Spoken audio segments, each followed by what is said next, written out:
The void does not speak. It does not judge, does not remember, does not care.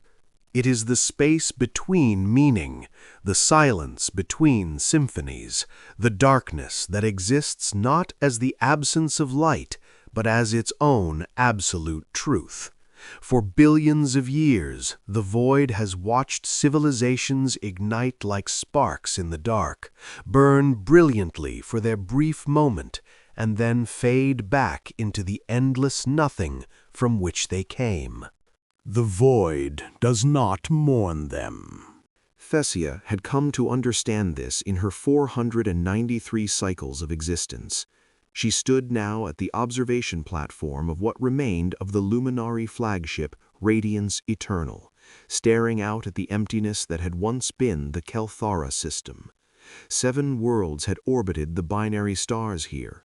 17 billion Luminari had lived, worked, created, and dreamed beneath those twin suns.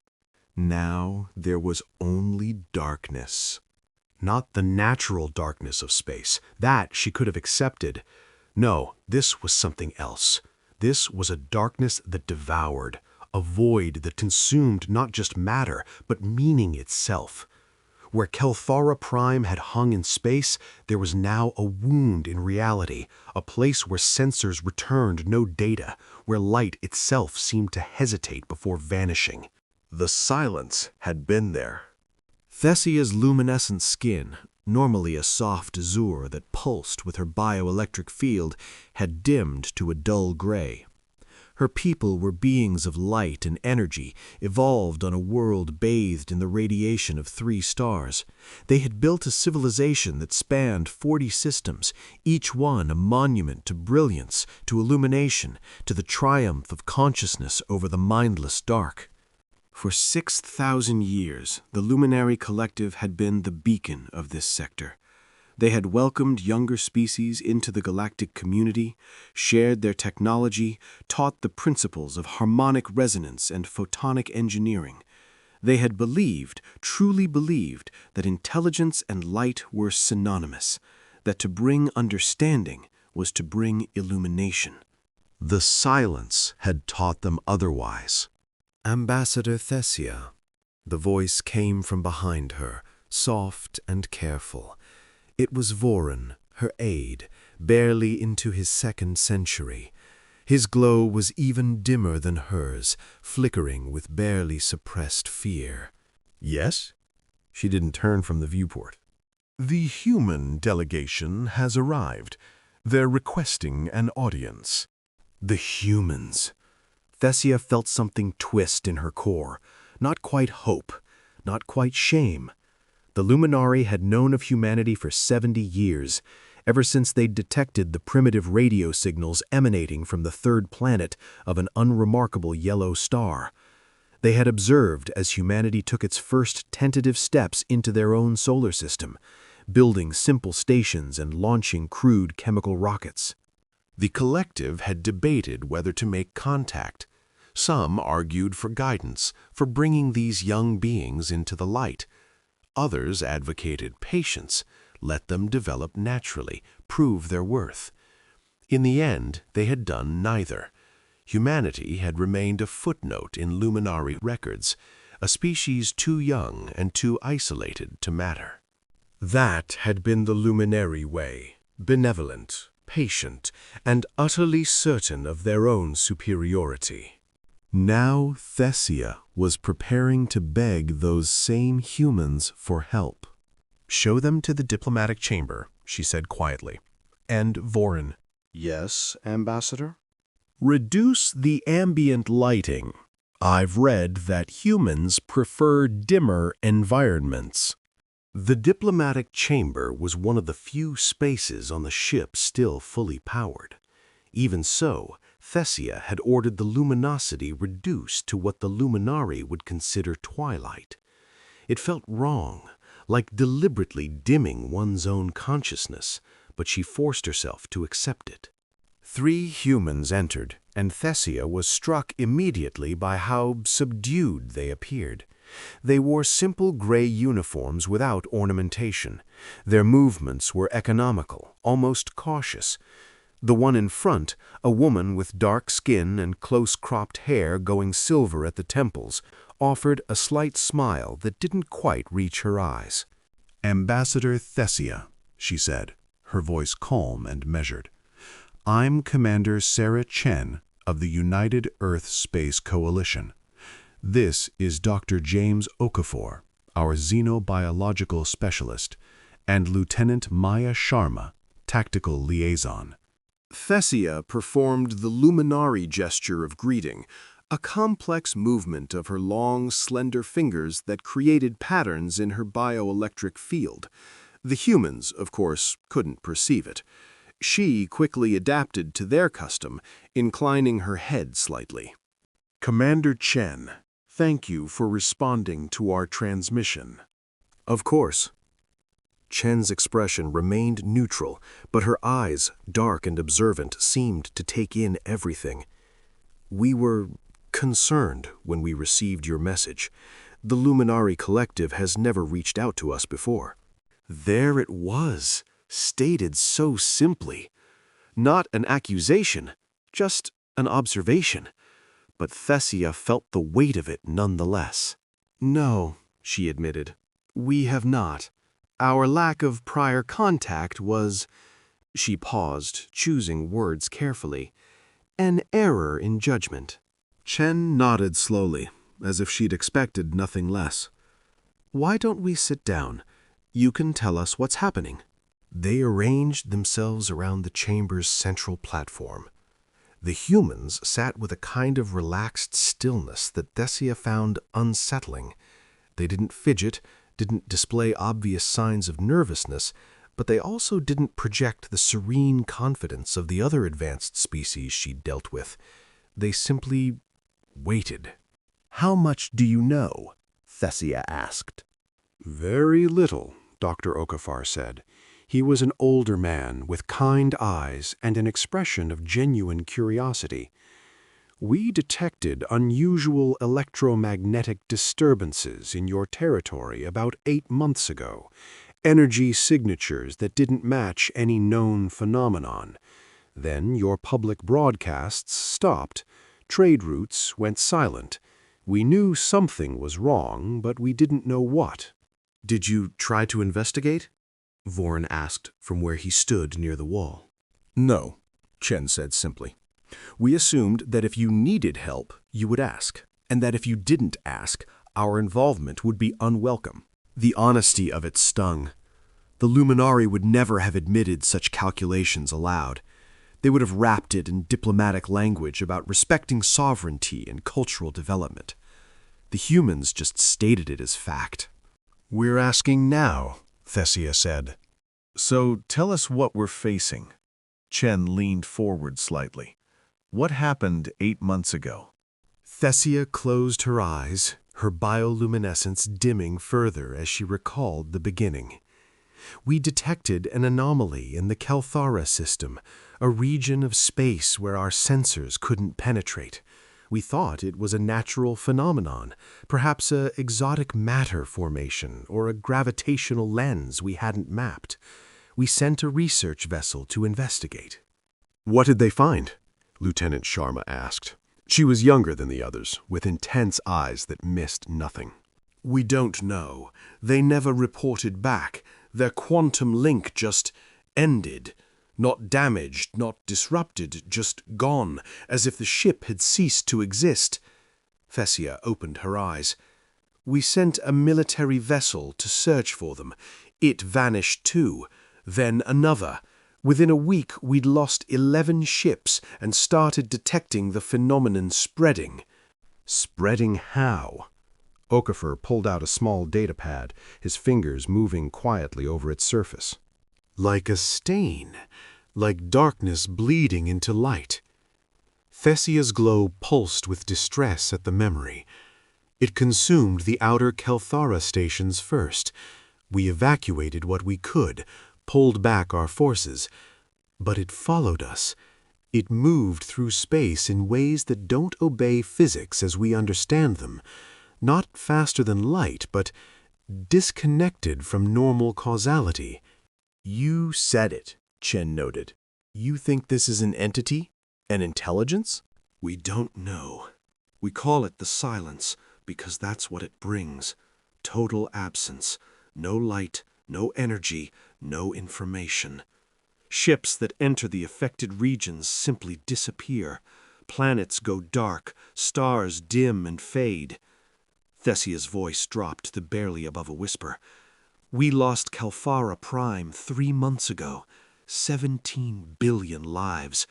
We could see it happening through our long-range telescopes, the lights of our cities going out one by one like candles in an infinite wind. The humans were very quiet. Chen's expression had shifted from neutral to something harder to read. Not quite sympathy, but a kind of understanding that went deeper than words. "How many worlds have you lost?" she asked gently. 6, 23 orbital stations, 412 ships. The numbers felt abstract, too large to carry real meaning. 41 billion luminari are gone. Another 12 billion evacuated to our core systems. "I'm sorry," Okafor said, and the simple sincerity of it almost broke Thessia's composure. "We tried everything," she continued, needing to explain, to justify the desperation that had brought her here. Weapons didn't work. Energy just dissipated into the silence. Physical projectiles entered and never emerged. We tried to study it, understand it, but any probe we sent in was destroyed or converted. We don't even know which." Converted? Sharma's voice sharpened slightly. "Some of our ships have come back." Thessia's glow flickered erratically. "Changed. Wrong. They broadcast on our frequencies, but the messages are," she struggled for words, "empty, like someone speaking without thought behind the words. We've had to destroy them." Chen and Sharma exchanged a glance that Thessia couldn't quite interpret. Some silent communication passed between them. And your allies? Chen asked. The other collective members? Fortifying their own territories, sending sympathy, offering prayers to the light. Thessia couldn't keep the bitterness from her voice. But no ships, no personnel. They're afraid, Commander. They're afraid the silence will follow our refugees to their worlds, so they've closed their borders. We're alone. That's why you contacted us. It wasn't a question. Yes, you were the only ones who responded to our general distress call. Everyone else went silent, terrified we'd bring this contagion to them. Thessia met Chen's eyes directly. "I won't lie to you. We dismissed humanity. We thought you were too primitive, too violent, too dark. Your world, your culture, your history, it all seemed so brutal to us. We wanted nothing to do with you." And now? Chen's expression remained carefully neutral. Now I'm desperate enough to ask for help from species we once looked down upon.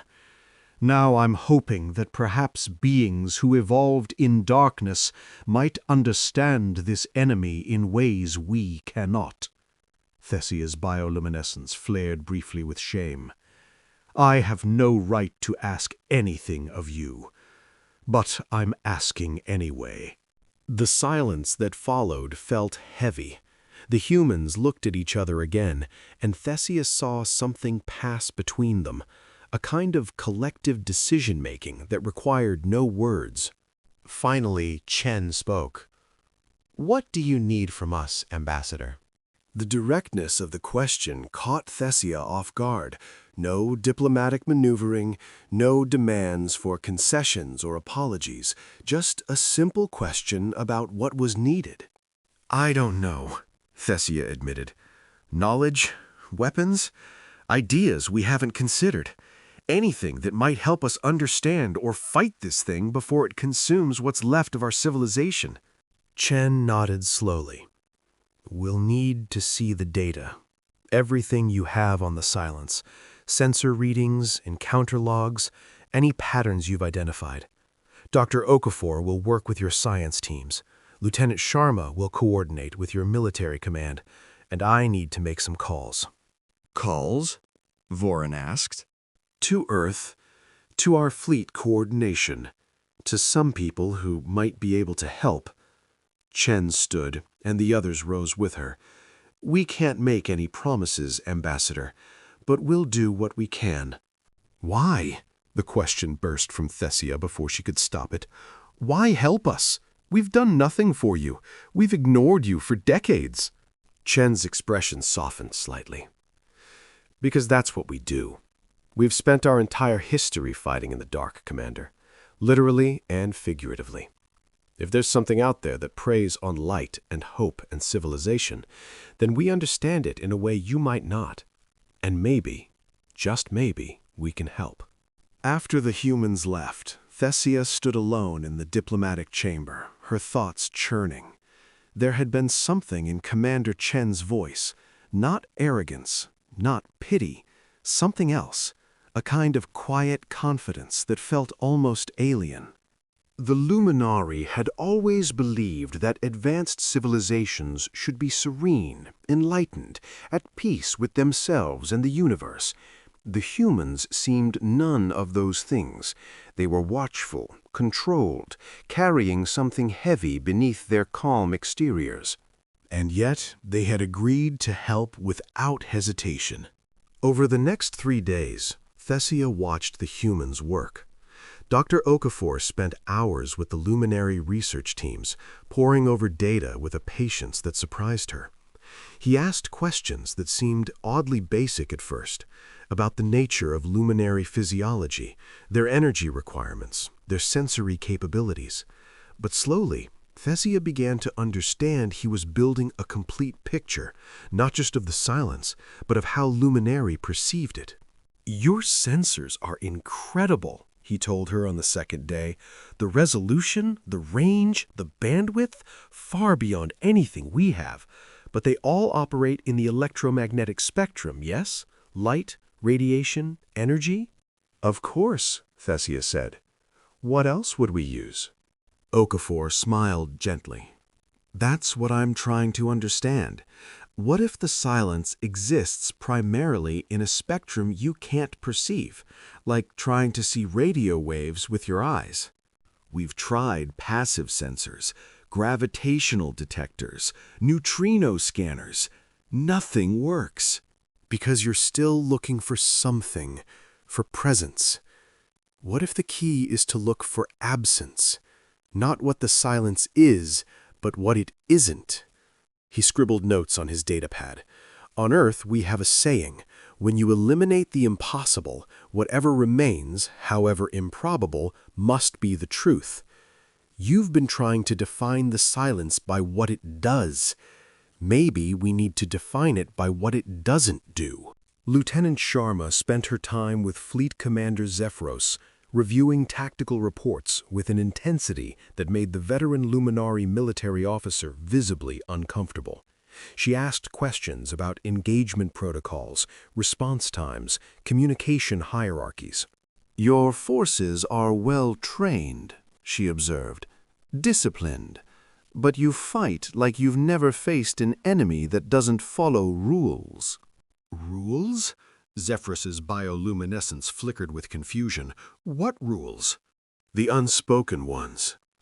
You assume your opponent wants to win, that they'll respond to threats, retreat from superior force, adapt their tactics based on yours. But what if the silence doesn't care about winning? What if it just consumes? Like a fire doesn't strategize, it just burns." Thessia, observing from the tactical center, saw Zephyros stiffen.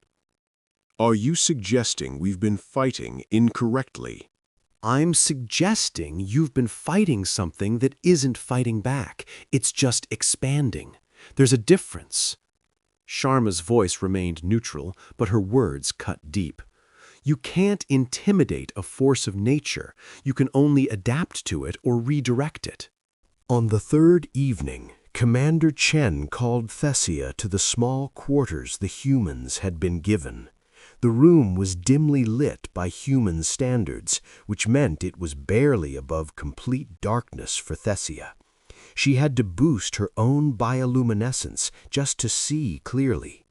Chen sat at a simple desk, surrounded by holographic displays showing star charts, energy readings, and data streams Thesia didn't recognize. The human looked tired, but her eyes were sharp. "I've been talking to Earth," Chen said without preamble, describing the situation, sharing the data, "and I need to ask you something, Ambassador." Of course. If we help you, and I mean truly help, not just advising but actively engaging with the silence, are you prepared for what that might mean?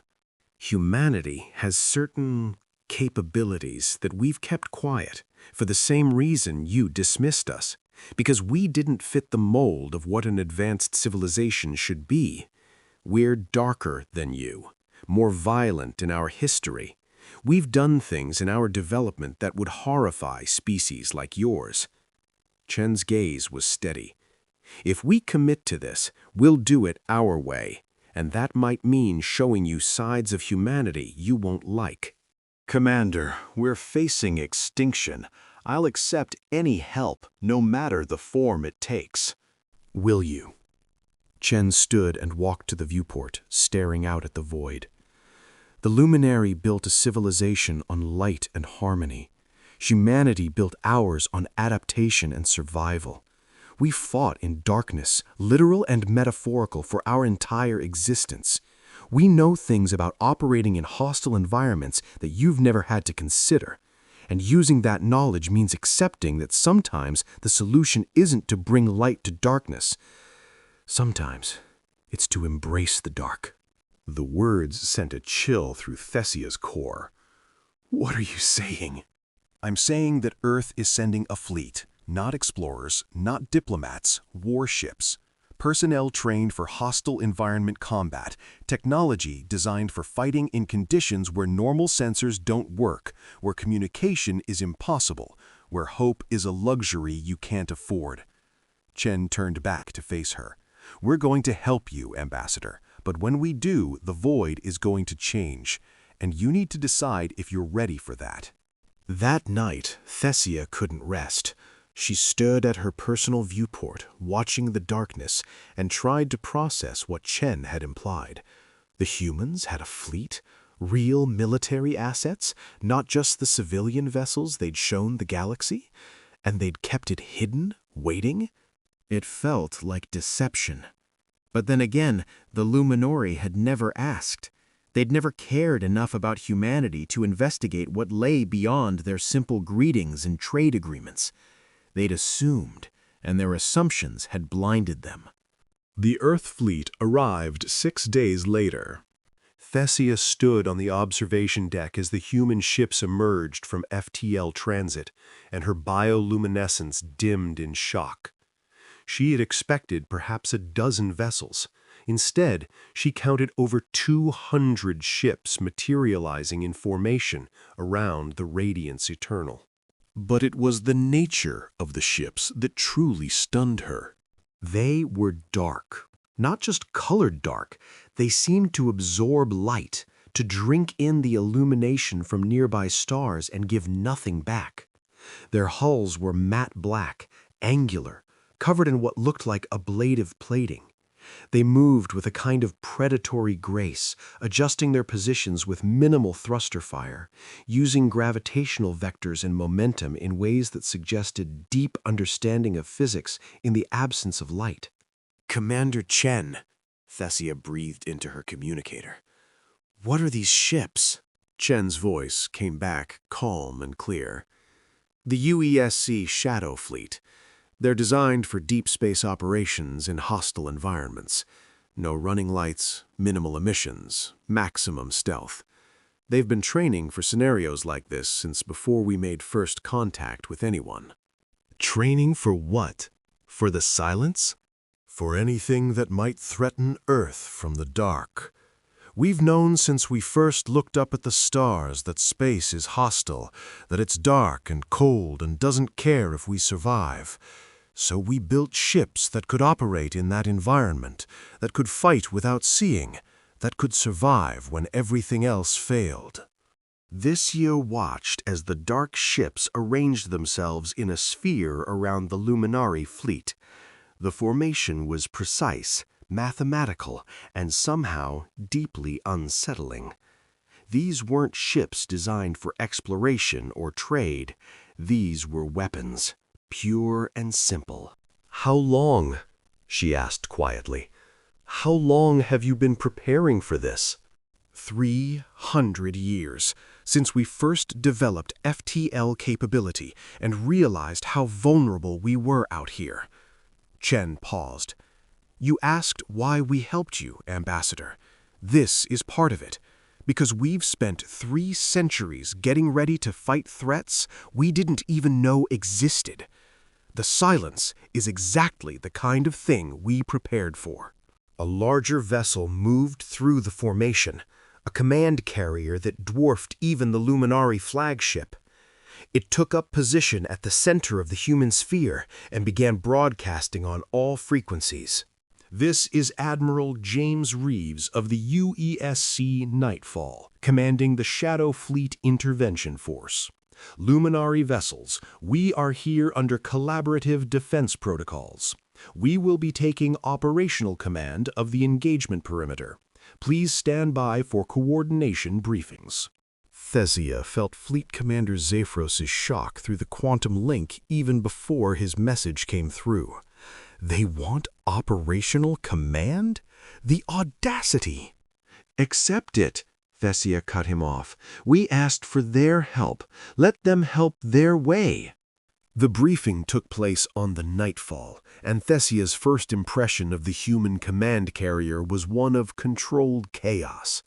The corridors were dark by Luminari standards, lit only by dim red light that preserved night vision. Crew members moved with quiet efficiency, their movements economical and purposeful. Everything felt functional, stripped down, designed for war rather than comfort. Admiral Reeves was a tall man with gray hair and eyes that looked like they'd seen too much. He greeted Thesia with professional courtesy, but there was no warmth in it. This was not a man who had time for diplomatic niceties. Ambassador, Fleet Commander, thank you for your cooperation.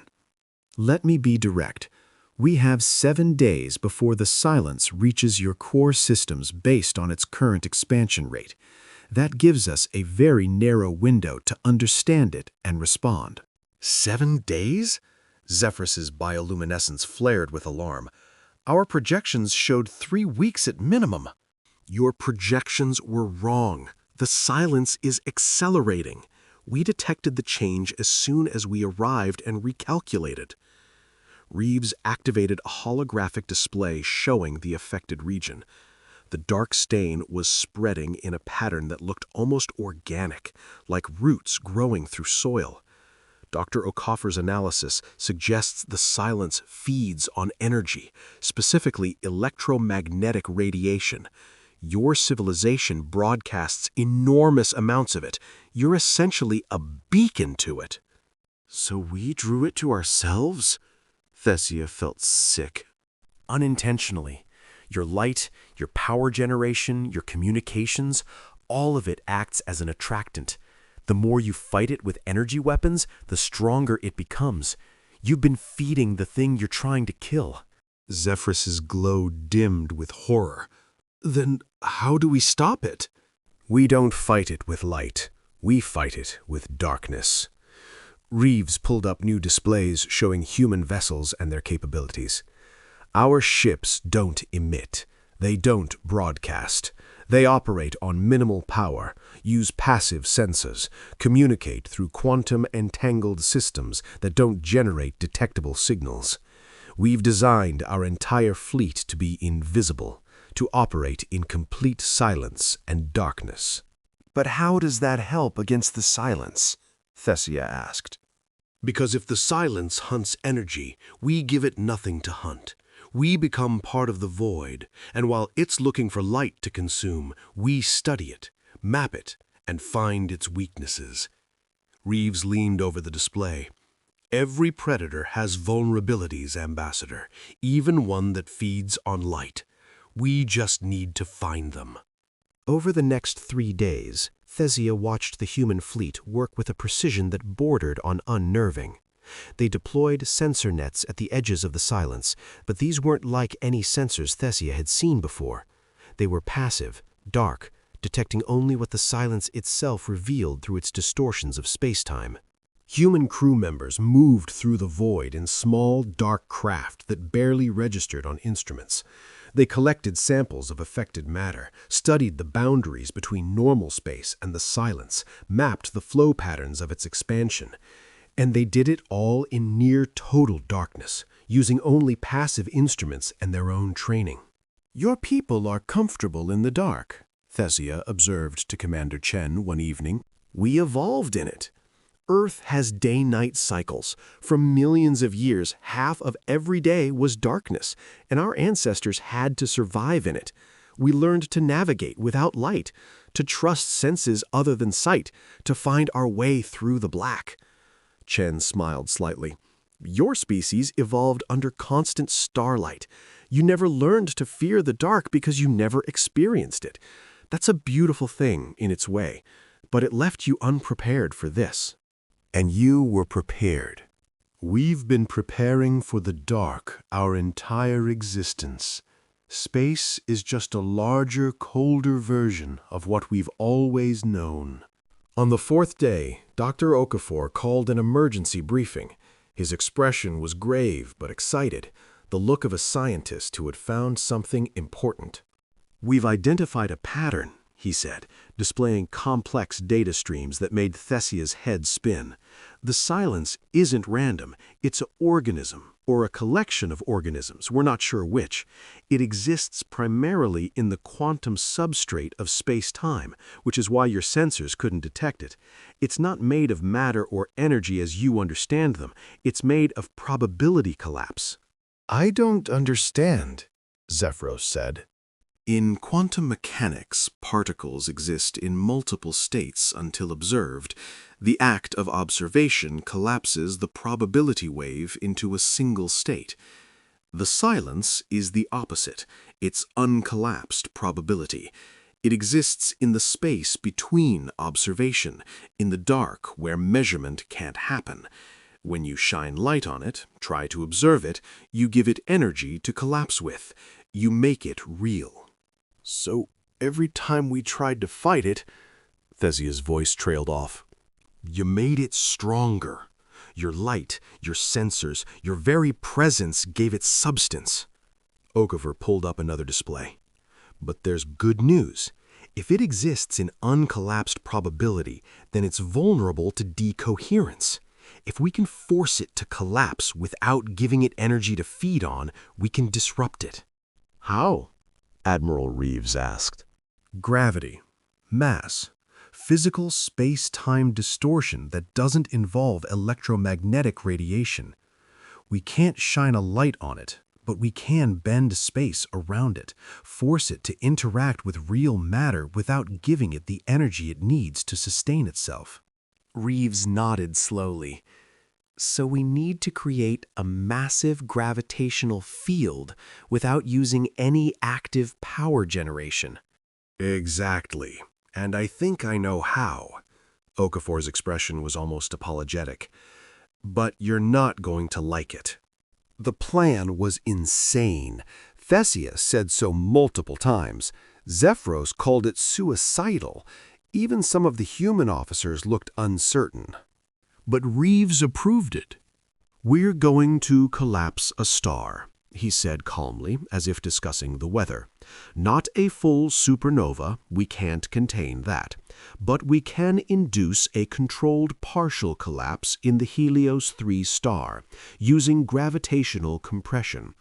The resulting space-time distortion will create a massive decoherence field that should propagate through the quantum substrate the silence inhabits. Helios 3 is at the edge of the silence boundary, Thessia protested. "You'll be operating inside its influence." "That's the point. We need to be close enough for the decoherence wave to travel through the silence before it can adapt." Reeves looked at the assembled officers. "I won't lie to you. This is dangerous. We'll be taking dark ships into an environment designed to consume energy. If we fail, we likely won't come back. But if we succeed, we can force the silence to collapse on itself, break its coherence before it reaches your core worlds." "How many ships?" Zephyrus asked quietly. 50, with full crews. That's about 6,000 personnel. Reeves' expression was grim. "I'm asking for volunteers. No one will be ordered into this." Every single crew member volunteered. Thessia stood on the observation deck of the Radiance Eternal and watched the human fleet prepare. 50 dark ships detached from the formation, each one going darker still as they powered down all non-essential systems. They became holes in space, visible only by the stars they blocked. Commander Chen came to stand beside her. She was suited up in dark combat armor, preparing to go with the fleet. "You don't have to do this," Thessia said. "Yes, I do. My people are going into the dark. I won't ask them to go where I won't." "You might not come back." Chen smiled, and for the first time, Thessia saw something almost like peace in her expression. "Ambassador, humanity has been dancing with extinction since we first climbed down from the trees. This is just another darkness to face. And if we don't come back, at least we'll have tried. That's all any species can do." "Why?" Thessia's voice cracked. "Why risk so much for us? We've done nothing to earn this." "Because that's what sapient beings do. We help each other. We stand against the darkness together." Chen placed a hand on Thessia's shoulder, a gesture of comfort that transcended species. "Your people brought light to the galaxy. That's beautiful. That's valuable. It's worth protecting. And sometimes protecting the light means being willing to walk into the dark." The fleet departed in silence, their dark ships vanishing into the void like shadows into shadows. Thessia watched them go, her bioluminescence pulsing with emotions she couldn't name. For 3 days, there was no word. The quantum links went silent as the human ships entered the silence's influence. Thessia couldn't sleep, couldn't rest. She stood at her viewport and stared into the darkness, trying to see something, anything. Vorin brought her reports of the Luminari evacuation proceeding on schedule. Zephyros updated her on defensive positions. But none of it felt real. All Thessia could think about was 50 ships full of humans sailing into oblivion to save a civilization that had dismissed them as primitive. On the 3rd day, the stars changed. It started as a ripple, a distortion in space that Thessia's enhanced vision picked up before the sensors did. Then the darkness that had been the silence began to crack. Fissures of normal space appeared in it, spreading like ice breaking on a frozen lake. And through those cracks, something else emerged. Not light, but the absence of absence. Reality reasserting itself. The decoherence wave spread faster than anything Thessia had ever seen. It radiated outward from Helios 3, washing through the silence like a cleansing fire.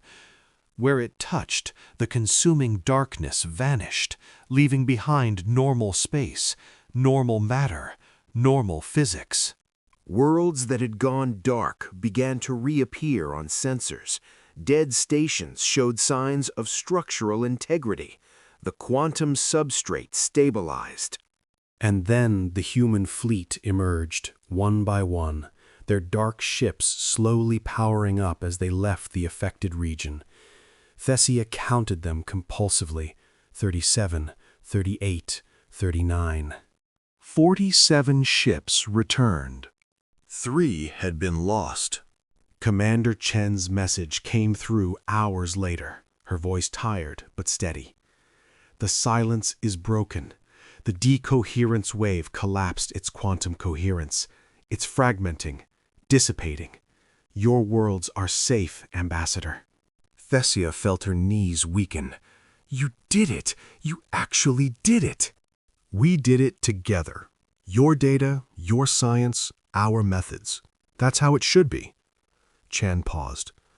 We lost the Shadow Blade, Dusk Runner, and Midnight's Edge. 378 people. We're still searching for survivors, but the probability is low. I'm so sorry. They died saving us. They died doing what humans have always done, standing between innocent lives and annihilation. That's a death worth having, if death must come. The aftermath took weeks to process. The Luminari returned to their worlds, finding them scarred but intact. The silence had left marks, regions of dead technology, populations that had vanished, cities that would need rebuilding. But they had survived. More than that, they had learned. Thessia stood in the Grand Assembly Hall on the Luminari homeworld, addressing the collective council and representatives from 40 systems. Behind her, Commander Chen and Admiral Reeves stood in their simple uniforms, looking uncomfortable with the attention. For 6,000 years, Thessia began, her bioluminescence strong and clear, we have believed that civilization was synonymous with light, that to be advanced was to bring illumination to the darkness. We believed the void was something to be conquered, filled, transformed. She paused, letting her words settle. We were wrong. The void is not our enemy. It simply is. And there are species out there, beings like humanity, who understand this in ways we never have. They don't try to fill the darkness with light. They learn to navigate it, to use it, to find strength in it. The silence nearly destroyed us because we couldn't conceive of an enemy that fed on the very things we valued most: light, energy, information. We threw everything we had at it, and in doing so, we made it stronger. We were fighting in a way that guaranteed our defeat. Then humanity stepped in, not to save us from the darkness, but to teach us how to use it. They showed us that sometimes the answer isn't to bring more light, but to embrace the void, to fight in silence, to become invisible, to understand that darkness and light are not opposites, but partners in the dance of existence. Thessia turned to gesture at the humans. They risked everything to save us. They lost people, good people who volunteered to sail into the unknown. And they asked for nothing in return. No territory, no concessions, no gratitude.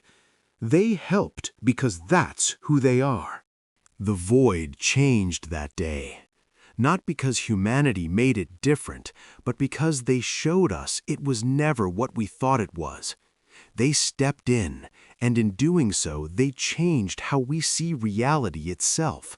The silence that followed was profound. Then, slowly, the luminary began to glow, not with their usual brilliant radiance, but with a softer light, a respectful light, an acknowledgement. Later, Thessia walked with Commander Shen through the crystal gardens of the homeworld, a place where light refracted through living crystals to create patterns of impossible beauty. It's beautiful, Chen said softly, looking at the play of light and shadow. It is, but I see it differently now. Before I only saw the light. Now I see the shadows too, and I understand they're part of what makes it beautiful. Thessia's glow pulsed gently. Thank you, Commander, for everything. We did what we could. I just hope it's enough. It is. You gave us more than survival. You gave us perspective. You showed us that our way of seeing the universe was limited, that there were entire dimensions of reality we'd missed because we were too busy bringing light to notice what already existed in the darkness. Chen nodded. On Earth, we have a concept called yin and yang, light and dark, not as enemies, but as complements. Each contains a seed of the other. Your civilization is the light, humanity is comfortable in the dark. Together, we're stronger than either could be alone. Will you stay? Help us rebuild? For a while. We'll share what we know, learn what you can teach us. But ultimately, humanity needs to return to our own territory. We have our own darkness to watch. Chen smiled. But we'll be close, and if you need us, just call. We'll hear you. Even in the silence? Especially in the silence. That's where we do our best listening. Months later, Thesia stood once again at her viewport, watching the stars. But now, instead of fearing the darkness between them, she found herself appreciating it. The void wasn't empty. It was full of potential, of possibility, of things she was only beginning to understand. The human fleet had departed weeks ago, their dark ships vanishing into the black as silently as they'd arrived. But they'd left behind more than just tactical data and engineering specifications. They'd left behind a new way of thinking. The Luminari were still beings of light. That would never change. But now they understood that light only had meaning because of the darkness it illuminated. That silence made sound precious. That the void wasn't something to fear, but something to respect. Vorin approached, his glow hesitant. Ambassador, the Council has approved the joint research initiative with Earth. They're sending a delegation to study human methods of dark space navigation. Good. We have much to learn from each other. Some of the older counselors are uncomfortable with how much has changed. They feel we're abandoning our principles. Thesia turned to him, her bioluminescence steady and strong. Tell them this. We haven't abandoned our principles. We've deepened our understanding of them. Light is still precious. Civilization is still valuable. But now we understand that protecting them sometimes means learning to fight in the dark. Humanity didn't change who we are. They showed us who we could become. The news from human space came irregularly but consistently. The Shadow Fleet had returned to its patrols, watching the edges of known space for new threats. But now they weren't alone. Luminari vessels, modified to operate in low-emission mode, joined them on their silent vigil. Two civilizations, light and dark, working together to guard the void. And in the depths of space, where sensors barely reached and light was a distant memory, the word spread among other species. The void had changed. Humanity had stepped in, and in doing so, they had demonstrated that the darkness was not unconquerable, that even the deepest night could be navigated by those brave enough to embrace it. Fear spread. Not of humanity, but a different kind of fear. The fear that perhaps other civilizations had also grown complacent, too comfortable in their light, too certain of their supremacy.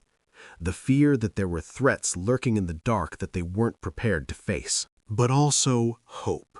Hope that if such threats emerged, there were beings who knew how to fight them, species who had been forged in darkness and emerged not broken, but stronger for it. Thesia received a final message from Commander Chen 6 months after the fleet's departure. It was simple, just a few words. The void remembers what happened there. It remembers that light and dark can coexist, that different species can face the unknown together. Stay bright, Ambassador. We'll keep watch in the shadows." Theseus smiled and sent her reply. "And we'll remember that darkness isn't our enemy, that sometimes the greatest strength is knowing when to be silent, when to be invisible, when to let the void be what it is. Thank you for teaching us. Safe sailing in the dark, Commander." She stood at her viewport one last time that day, looking out at the infinite expanse. Somewhere out there, human ships moved through the darkness, invisible and vigilant, and somewhere else, luminary vessels broadcast their light, beacons of hope and civilization. Different approaches, different philosophies, different ways of being, but united in the understanding that the galaxy was vast, that threats lurked in the unknown, and that survival required not just light or darkness, but the wisdom to know when each was needed. The void had changed that day humanity stepped in, not because they conquered it, or illuminated it, or filled it with their presence, but because they showed the galaxy that the void was never empty. It was full of potential, of possibility, of strength waiting to be discovered by those brave enough to sail into it without fear. Light makes civilization possible, but darkness makes survival certain. And in the balance between the two, the galaxy found a new kind of peace,